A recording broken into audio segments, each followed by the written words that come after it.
What is up, guys? Welcome to another edition of Have the Best Morning. I'm your host, Jeremiah Emanuel, and if you watched the last 2 days, yes, I'm wearing the exact same outfit because I'm filming these all at the same time, but I'm not a girl, so I don't care. What I wanted to talk to you about today is kicking off and teeing off from what we hit on yesterday, which was talking about the fullness of the blessing that you as a believer, because you've been redeemed from the curse of the law according to Galatians 3:13 and 14, that also conversely means you've been thrust into the fullness of the blessing. Now, we kind of hit on some aspects of the blessing of God yesterday, but as promised, because I'm a man of my word, and I love you guys, I wanted to take time to actually go over Deuteronomy 28, that's in the Old Testament, for some of you who didn't know it was there. And we're going to talk about the blessings of God.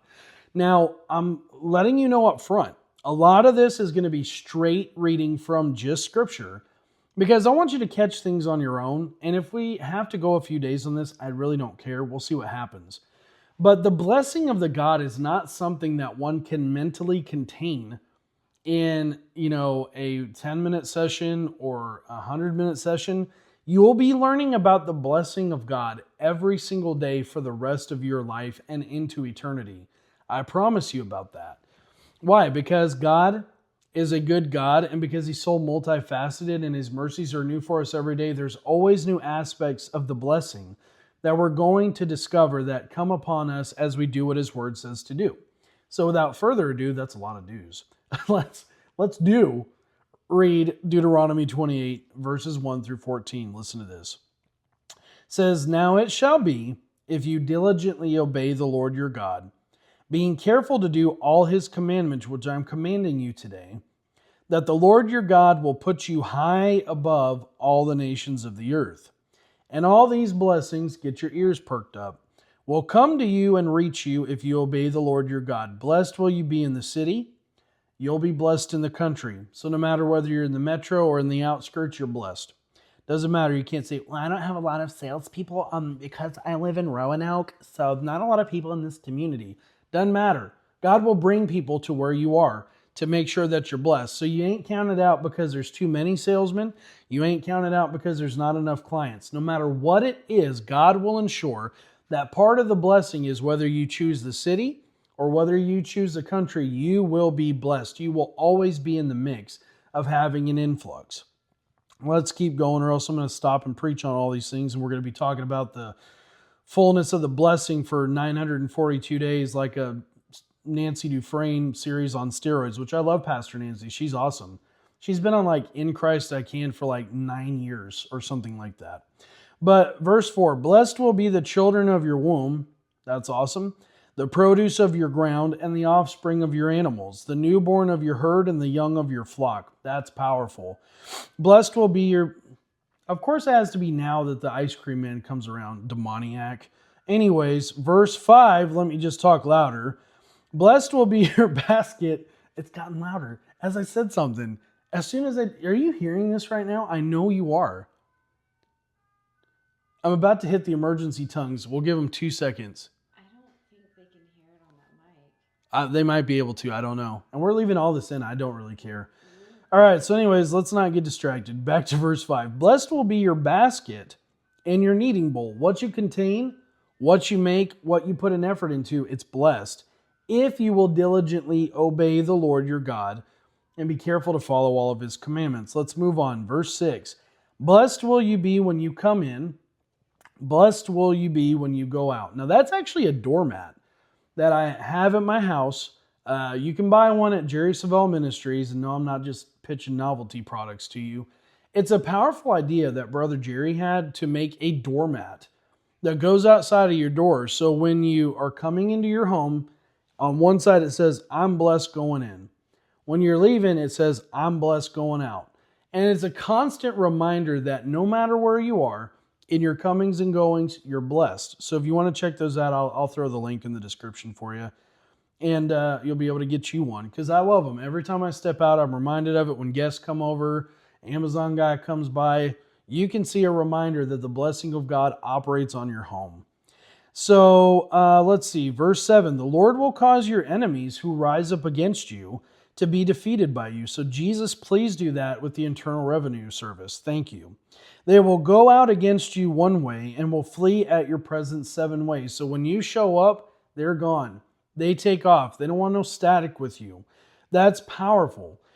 Verse number 8. Listen to this, because it gets even better, because you're already talking about these things that you get blessed with just from following the Lord and diligently hearkening to his commands, which, like, I know, we're in 2026. I don't use the word hearken on a daily basis. What does it mean? Intently listen. Like, give a care about what God's saying, okay? Don't just flippantly be like, yeah, I know. I'm blessed in the city, blessed in the field, blessed when I come in, when I go. Don't be dismissive about it, because there's a whole people group. There's a whole sector of life. There's a whole litany of other religions who cannot count on a God who gives a blessing. They're just trying to make it out alive or get their 99 virgins and, or whatever they're trying to do. They don't have a promise of the blessing. They don't have a promise that everything's going to work out if you just obey. They just do the best they can. There's some religions out there right now, and I'm just going to go on this rabbit trail because let's go on it. There are some religions out there that think that if you bless widows and orphans in this lifetime and do good to other people, that maybe you'll get reincarnated as like a slug. Could you imagine that? Like, I did great in life, but now God's going to take away, or the God I worship is going to take away the ability of the good things I did to get here and make me a bug or a cow or whatever. What kind of nonsense is that? But think about it. It's not the way a rational person thinks, because they can only serve someone they hope will acknowledge the best they can. When God's saying, no, listen, if you follow me, like, no cap, we will do this. I will do this for you if you will get in this and be so for real about it. Don't be half in. Don't be half out. Diligently listen to what I'm telling you. Just like when we have kids, we know when they're diligently listening to what we told them to do. Hey, so-and-so, go ahead and unload the dishwasher, and I'll take care of loading it when I get home. You get home, dishes are still in there. Hey, I told you. Oh, yeah, I'm sorry. I was playing video games or making a TikTok or whatever.